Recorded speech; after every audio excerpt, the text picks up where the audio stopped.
Bien-aimés, je vous aime sincèrement de l'amour du Seigneur Jésus-Christ. J'espère que cette vidéo vous édifie dans le sens d'être pleinement dans la volonté parfaite de Dieu, Yeshua. Aujourd'hui, nous allons poursuivre notre vidéo sur le thème « Ce que la Bible est pour le chrétien ». Oh, il faut le savoir, bien-aimé, la Bible est pour le chrétien le corpus de la présence divine en nous et au milieu de son peuple. La Bible est pour le chrétien le corpus de la présence divine en nous au milieu de son peuple. Nous pouvons vérifier ça dans le livre de Deutéronome chapitre 30 verset 11 à 14. Deutéronome chapitre 30 verset 11 à 14, dans le nom de Jésus, nous sommes en lecture. Deutéronome chapitre 30 verset 11 à 14, nous lisons au nom du Seigneur Jésus-Christ. Ce commandement que je te prescris aujourd'hui n'est certainement point au-dessus de tes forces et hors de ta portée. Il n'est pas dans le ciel pour que tu dises qui montera pour nous au ciel et nous l'ira chercher, qui nous le fera entendre afin que nous le mettions en pratique. Il n'est pas de l'autre côté de la mer pour que tu dises qui passera pour nous de l'autre côté de la mer et nous l'ira chercher, qui nous le fera entendre afin que nous le mettions en pratique. C'est une chose au contraire qui est tout près de toi, dans ta bouche et dans ton cœur, afin que tu la mettes en pratique. C'est une chose qui est près de toi, dans ta bouche, dans ton cœur, afin que tu mettes cela en pratique. Alors, comme on disait tantôt, la Bible est pour le chrétien le corpus de la présence divine en nous, en toi, à l'Église, à l'ensemble du peuple de Dieu.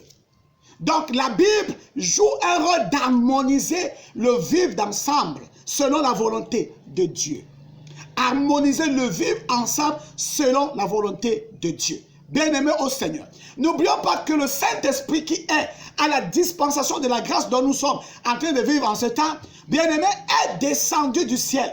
Le Saint-Esprit est venu au milieu de nous afin de permettre que la volonté parfaite de Dieu s'accomplisse sur la terre au milieu de son Église.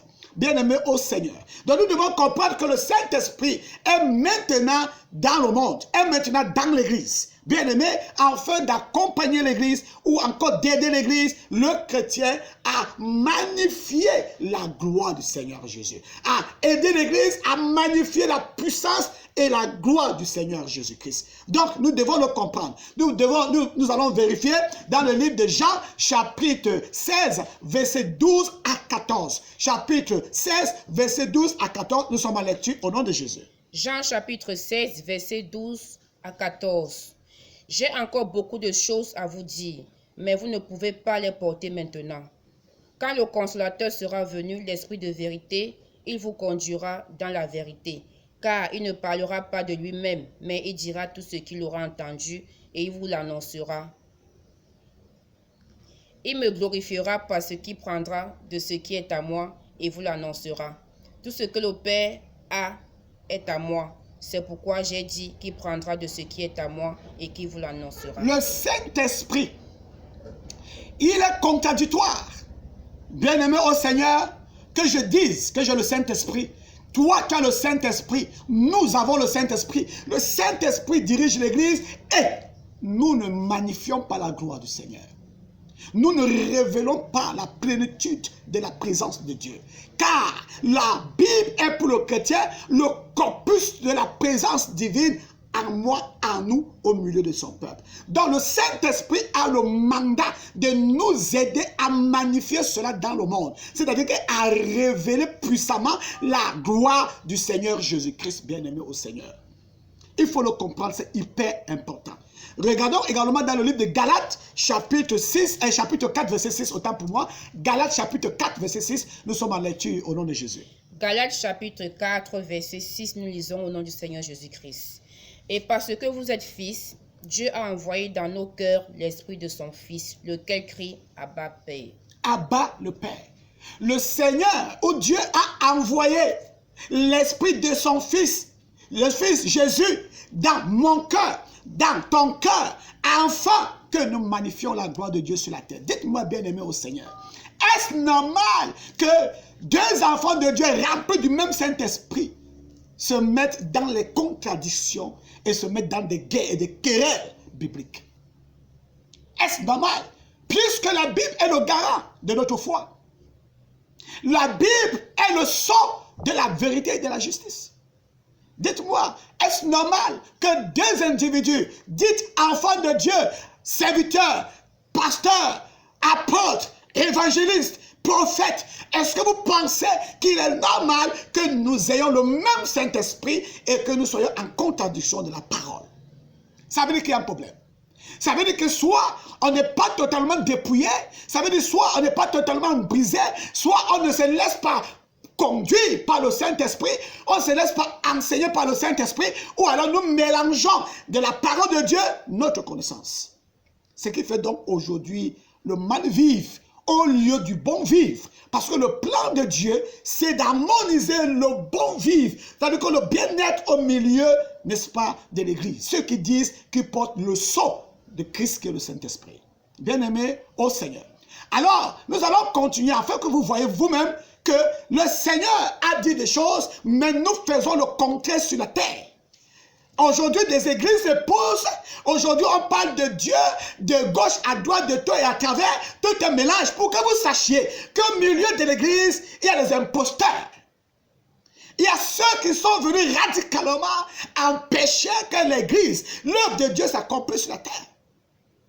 Aujourd'hui, nous rêvons tous d'aller au ciel, de que Jésus-Christ revienne. Nous devons partir. Mais qu'est-ce que nous faisons de l'œuvre de Dieu? Parce que l'œuvre de Dieu doit être révélée sur la terre. Et nous devons, comme Jean-Baptiste, préparer la seconde venue de Jésus. Alors, si nous ne prenons pas conscience de l'importance de la parole et de l'implication de ce que nous, en tant que l'Église, le rôle que nous devons jouer au milieu, dans notre vie, au milieu de nous, dans nos familles, dans nos nations, dans les sociétés, bien aimés, si nous ne prenons pas conscience, nous ne sommes pas en train de faire l'œuvre de Dieu, mais l'œuvre des démons. Je veux que nous comprenions ça. Nous devons comprendre cela. Jésus-Christ est descendu sur la terre. Il est vivant au milieu de nous invisiblement, c'est-à-dire qu'il est invisible. Mais il se révèle par l'Esprit Saint, son esprit. Alors, je vais vous donner un exemple. En Afrique, et même dans le monde, vous entendez parfois on dit que quelqu'un est mort. Et qu'on l'a enterré, mais on ressent la présence de cette personne quelque part. Ou dans la maison. Ça veut dire que c'est des choses réelles. Christ est mort, il est ressuscité.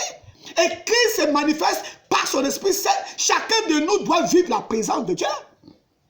Chacun de nous doit expérimenter la présence de Dieu, bien-aimé au Seigneur. Comment Christ peut être au milieu de son Église? Comment Jésus peut être dans moi? Jésus-Christ est dans toi, par son Esprit Saint, mais nous nous contredisons. Il y a un problème. Il y a un problème. La Bible déclare que nous avons le même Saint-Esprit, le même baptême, le même Seigneur, le même Dieu, la même parole. La Bible que j'ai ici devant moi, c'est la même Bible que tu as chez toi.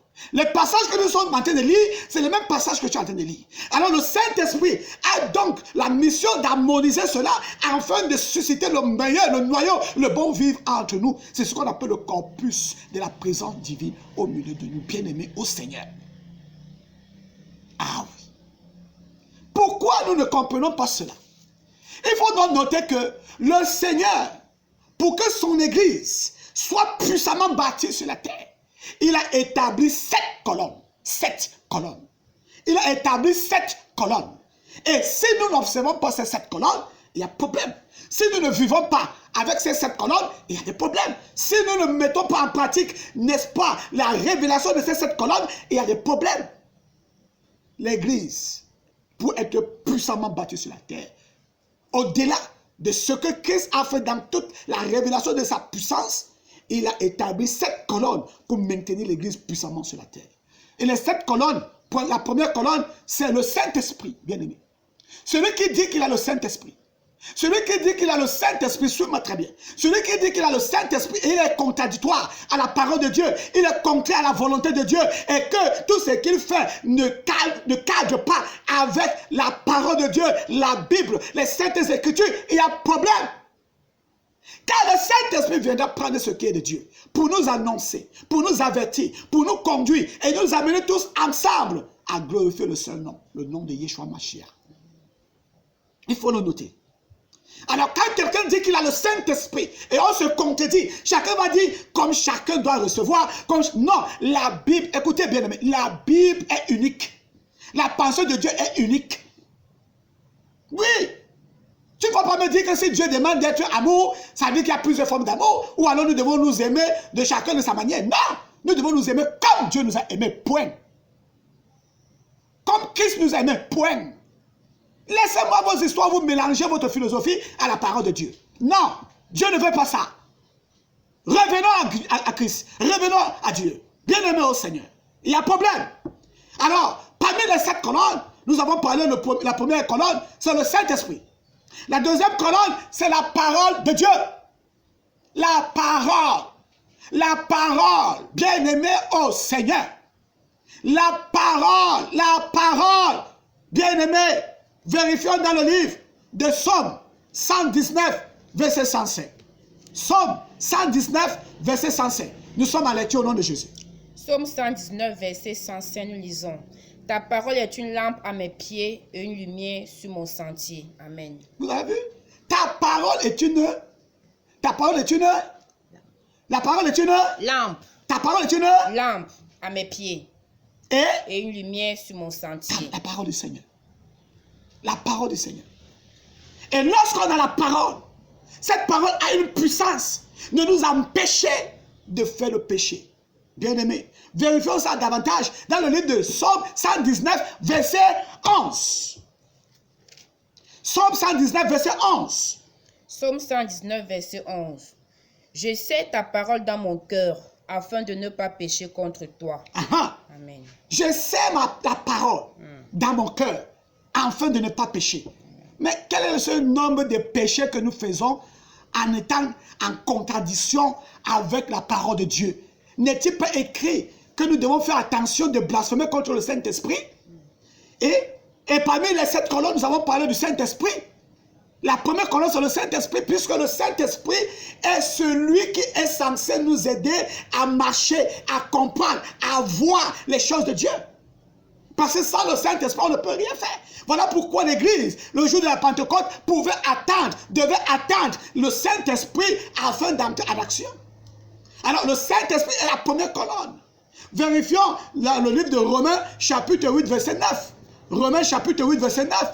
Pour le Saint-Esprit, nous sommes encore la première colonne, n'est-ce pas, le Saint-Esprit? Romains, chapitre 8, verset 9. Romains, chapitre 8, verset 9. Pour vous, vous ne vivez pas selon la chair, mais selon l'Esprit. Si du moins l'Esprit de Dieu habite en vous. Si quelqu'un n'a pas l'Esprit de Christ, il ne lui appartient pas. Je suis dépassé. Je suis dépassé. Dans mes prières tous les jours, je demande au Seigneur, mais mon Dieu, mon roi, mon Dieu, mon roi, mon Dieu, mon roi, amène ma compréhension, amène-moi à comprendre quelque chose. C'est difficile, c'est difficile. Dans une église, dans une assemblée, un peuple qui est rempli du Saint-Esprit, mais nous sommes, c'est-à-dire que tout ce que nous vivons est contradictoire. Le Saint-Esprit. Le Saint-Esprit est devenu un esprit de désordre. Le Saint-Esprit est devenu un esprit de division. Le Saint-Esprit est devenu un esprit de concurrence. Mais le rôle du Saint-Esprit, on dit bien Saint-Esprit. L'Esprit Saint. Et la Bible déclare que Dieu est 3 fois Saint. Et son esprit au milieu de nous. Même la crainte, il n'y en a pas. Continuons d'abord avec les 7 colonnes. On a pris la première colonne, c'était le Saint-Esprit. La deuxième colonne, c'est la parole. Troisième colonne, c'est l'amour. L'amour. Bien aimé au Seigneur. L'amour. J'ai dit tout à l'heure que pour rendre l'église de Jésus-Christ puissante sur la terre, le Seigneur a établi 7 colonnes. Et sur les 7 colonnes-là, si nous ne mettons pas ça en pratique, nous avons échoué. Nous sommes perdus. Ce sont des balises pour aider l'église ou les chrétiens à se retrouver et à rester dans le cap de la volonté divine. Bien aimé au Seigneur. Laissez-nous ces histoires de la religion. Revenons à la parole. Revenons à Jésus. Bien-aimés. Les temps sont durs. C'est mauvais, c'est grave. La fin des temps court pour rattraper les enfants de Dieu et les détruire. Le diable est venu afin de nous amener en enfer. Il est venu pour empêcher l'œuvre de Dieu de s'accomplir. Si nous ne nous réveillons pas, il y a problème. Il y a problème, oh, bien-aimé au Seigneur. L'amour. L'amour bien-aimé. Et l'amour est l'élément qui démontre la preuve que nous sommes enfants de Dieu, bien-aimé. Dans le livre de Jean, chapitre 13, versets 34 à 35, l'amour est l'élément majeur qui démontre la preuve que nous sommes une église de Jésus. Écoute ça très bien. Écoute ça très bien, bien-aimé. L'amour. Cet amour que vous, les gens font du n'importe quoi, chacun fait comme il veut là. J'ai dit l'amour de Christ en nous. Si tu as le Saint-Esprit de Dieu en toi, tu as l'amour de Christ en toi. Si tu as le Saint-Esprit en toi, tu as l'amour de Christ en toi. Alors, laissez-moi vos histoires philosophiques où vous allez dire que chacun fait comme il veut. Dieu n'a pas dit que chacun fasse. Nous tous, nous devons faire ce que Dieu dit. L'amour. Jean chapitre 13, versets 34 à 35. C'est la seule preuve qui démontre que tu es disciple de Jésus. C'est la seule preuve qui démontre que l'Église est de Jésus-Christ. Il dit bien l'amour. L'amour. Vérifions ça dans le livre de Jean, chapitre 13, verset 34-35. Écoute très bien, nous sommes en lecture. Jean chapitre 13, verset 34 à 35. Je vous donne un commandement nouveau. Aimez-vous les uns les autres, comme je vous ai aimé. Vous aussi, aimez-vous les uns les autres. À ceci, tous connaîtront que vous êtes mes disciples, si vous avez de l'amour les uns pour les autres. Si Amen. vous avez de l'amour, tous connaîtront que vous êtes mes disciples. On nous fait croire que c'est la puissance de jeter les gens au sol ou de chasser des démons qui démontrent que Christ à nous. Non, bien aimé. Non, non, non, non. Même le diable fait des miracles. Le diable, Satan, il fait des prodiges. Le diable fait tomber les gens. Le diable aussi a l'onction. Hein. N'oublions jamais ça. Mais le diable n'a pas l'amour. Voilà pourquoi l'amour reste le seul élément qui est comme la preuve de la présence de Dieu dans l'église, en nous, en toi, en moi. Et lorsqu'on a le Saint-Esprit, on a la présence de Dieu. Et le Saint-Esprit en nous est le révélateur. Le révélateur du Saint-Esprit en nous, c'est l'amour. Le révélateur du Saint-Esprit en nous, c'est l'amour. Ce n'est pas la puissance de faire tomber les gens. Si c'est pour faire tomber les gens, je vous dis que les sorciers font tomber les gens, les sectaires font tomber les gens, la science fait tomber les gens, les démons font tomber les gens. Mais je vous dis qu'ils n'ont pas l'amour de Jésus. Donc, nous sommes encore sur les 7 colonnes. La première colonne, le Saint-Esprit d'abord. Deuxièmement, la parole. Troisièmement, l'amour. Et nous venons de vérifier là. Bien-aimé au Seigneur. Continuons donc. Il y a également comme 4e colonne la vérité. La vérité. Bien-aimé au Seigneur. La vérité. L'apôtre Paul a dit à son fils spirituel Timothée, la vérité est l'appui, la colonne et l'appui de l'église. C'est-à-dire, si la vérité cesse d'être dans l'église, l'église tombe. La vérité, la justice. La vérité. Si la vérité quitte dans l'église, l'église tombe. Vérifions ça dans le livre de 1 Timothée chapitre 3 verset 15. 1 Timothée chapitre 3 verset 15. Nous sommes en lecture au nom de Jésus-Christ. 1 Timothée 3 verset 15. Nous lisons au nom du Seigneur Jésus-Christ. Mais afin que tu saches, si je tarde, comment il faut se conduire dans la maison de Dieu qui est l'église du Dieu vivant, la colonne et l'appui de la vérité. La colonne et l'appui de la vérité. Comment se comporter dans l'église de Jésus qui est l'appui et la colonne qui soutient l'église, c'est la vérité. Si la vérité cesse, l'église tombe. Si la justice sort de l'église, l'église tombe. Alors le Saint-Esprit a le mandat de la vérité. Le Saint-Esprit est la vérité. Le Saint-Esprit est la parole. Le Saint-Esprit est l'amour. Le Saint-Esprit est la vérité. Dites-moi d'autres, vous avez le Saint-Esprit. L'église aujourd'hui, quand vous regardez l'église dans le monde, il y a le Saint-Esprit. Nous n'avons pas chassé le Saint-Esprit. Il y a encore le Saint-Esprit. Je te laisse le choix de décider. Ou alors de répondre. Continuons d'abord. Bien-aimé, 5e colonne, l'unité. Ou encore la communion fraternelle. Quand vous entendez parler de la communion fraternelle dans la Bible, on parle de l'unité. Parce que le Seigneur veut que nous soyons comme un. Comme lui. Il est le Père, le Fils du Saint-Esprit. Ils sont un. Nous devons aussi être un.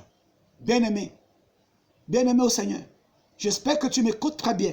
J'espère que tu prends le temps de bien suivre ce que le Saint-Esprit au travers de moi est en train de t'annoncer.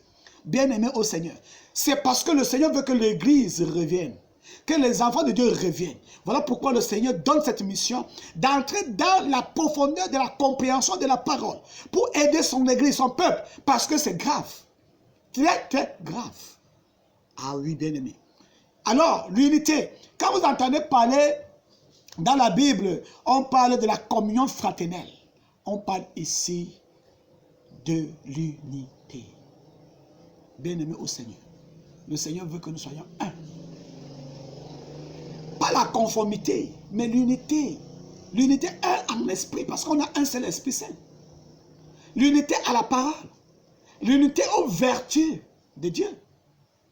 On a dit tout à l'heure que la Bible est pour le chrétien le corpus de la présence divine. Continuons donc. Le sixième colonne, c'est la foi. C'est sans oublier que Dieu a choisi que son Église ou son juste vivra que par la foi. Alors sans la foi, ça ne sert à rien. Septième colonne, la croix. J'ai mis ça en septième point parce que je sais que l'Église mondaine aujourd'hui, pour ne pas dire mondaine, mais je dis mondaine, aujourd'hui, n'aime pas la croix. N'aime pas la croix. Tu dis Dieu, Dieu, Dieu, tu n'aimes pas la croix. Laisse-moi te dire, bien-aimé, sans la croix, ton christianisme n'a pas de sens. Sans la croix, ton salut n'a pas de sens. Sans la croix, ton église n'a pas de sens.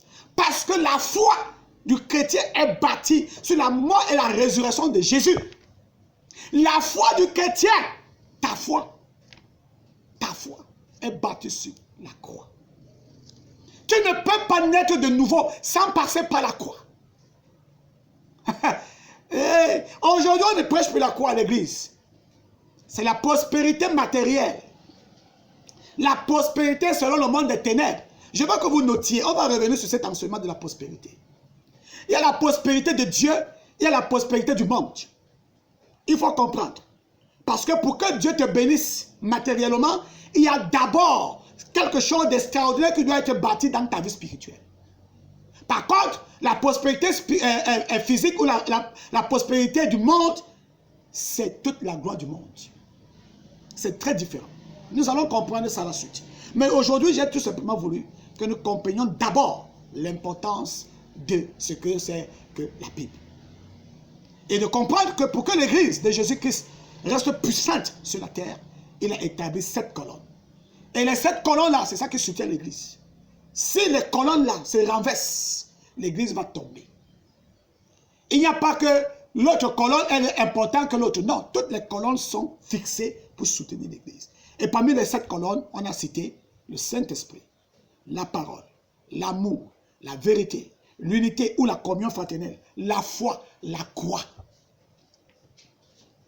Je sais que tu n'aimes pas la croix, mais ton salut est attaché à la croix. Parce que, pour que tu comprennes bien, tout notre salut est dans la croix. Parce que c'est la croix qui a justifié l'Église. C'est la croix qui t'a justifié. Et c'est la croix qui a condamné Satan, dépouillé Satan, exposé Satan en spectacle et détruit Satan. Et c'est le jugement de Satan pour l'éternité a été manifeste sur la croix. Donc tu ne peux donc pas manifester la puissance de Jésus qui sans la croix. Tu ne peux pas avoir une vie glorieuse sans la croix. Et s'il faut renaître de nouveau, il faut passer par la croix, c'est-à-dire qu'il faut d'abord mourir pour renaître ou alors pour ressusciter. Tu ne peux pas. La croix. Aujourd'hui, on a tout fait. Le diable a réussi à mener l'Église à ne plus prêcher la croix. Ou alors à ne plus mener les enfants de Dieu à fixer les regards sur la croix. On va vous dire qu'il est mort, il est ressuscité dans la croix, on n'a plus de potence. Non. Avant que Christ ne soit ressuscité, il est d'abord mort. S'il y a la résurrection, ça veut dire qu'il y a la mort. Et c'est cette mort qui nous qualifie dans notre justification. Et la résurrection de Jésus-Christ n'est que la preuve de la puissance de Dieu sur les ténèbres. Alors, bien-aimés au Seigneur, il faut comprendre que les 7 colonnes soutiennent l'Église. Si les 7 colonnes-là disparaissent, si les 7 colonnes-là tombent, l'Église, elle aussi tombe. Est-ce qu'aujourd'hui, c'est encore le Saint-Esprit qui conduit l'Église? Pour voir si l'Église est debout? Est-ce que c'est la parole? Pour voir si l'église est debout? Est-ce que c'est l'amour? Est-ce que c'est la vérité? Ou encore l'unité? La foi? Ou encore la croix? Bien-aimé au Seigneur, je pense que nous allons continuer dans la même lancée. Mais cependant, je te laisse le temps de méditer. Ma courte prière, c'est que tu comprennes l'utilité et l'importance de la volonté de Dieu. Nous sommes enfants de Dieu pour faire la volonté de Dieu et non notre volonté. Et non la volonté de ce qui est dans le monde, mais la volonté de Yeshua Mashiach. Et que cependant le Seigneur te bénisse. Dans le nom de Jésus-Christ. Amen.